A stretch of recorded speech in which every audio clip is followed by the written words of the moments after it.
This is Major Roy McBride. I'm attempting to reach Dr. Clifford McBride.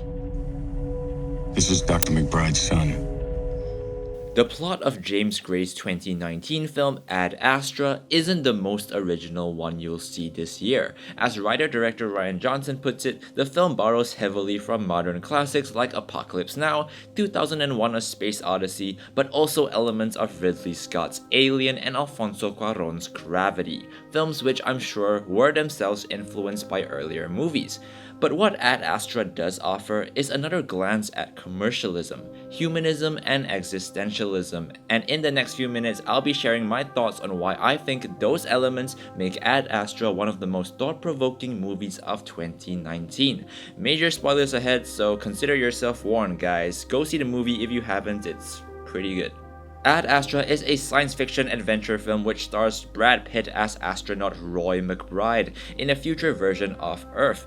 Earth is being threatened by these mysterious electrical surges that are killing people left, right, and center. Roy is told that these surges are coming from a spaceship that's been lost for years at the edge of our solar system, and it just so happens that our hero's father was on board that lost ship. And so good old Brad Pitt is naturally tasked with making his way into deep space to find this spaceship and his father in order to save the Earth. Now, Ad Astra has more than a few things going for it. It takes place in a future version of Earth, where the skies and planets of our solar system have been somewhat conquered by man.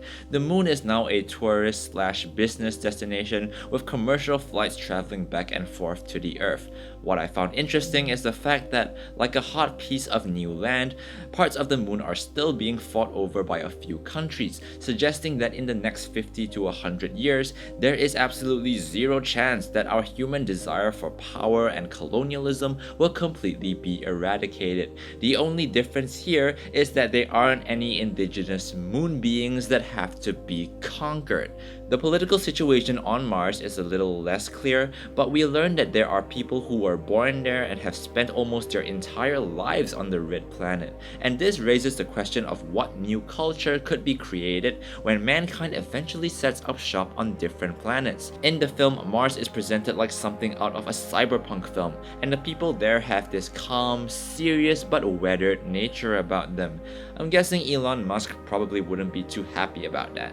Ad Astra is a beautifully shot film, courtesy of cinematographer Hoyt van Hoytema, whose work you might have seen in Christopher Nolan's Dunkirk and the epic space adventure Interstellar. But what is most beautiful about Ad Astra is its exploration of humanity and the meaning of human existence, a speck amongst the vastness of the stars.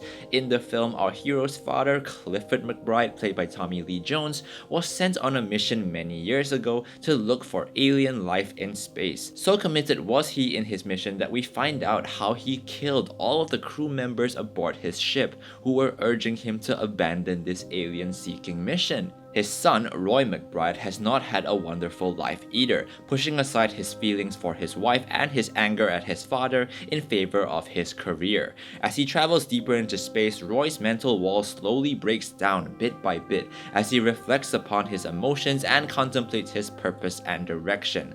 When he finally comes face to face with his father, Roy manages to let go of his anger as he acknowledges his father's lack of love for his own family. Roy learns that his father had found no sign of alien life, and despite his best efforts, Roy cannot convince his father to return to Earth, as his father thrusts himself deeper into empty space, effectively killing himself. And I think he does this because, for Roy's father, it is easier to sacrifice oneself in order to hold on to the only crusade that gives your life purpose, rather than returning home and potentially facing the truth that all those years of his work was pointless. All those crew members that he killed had been killed for nothing.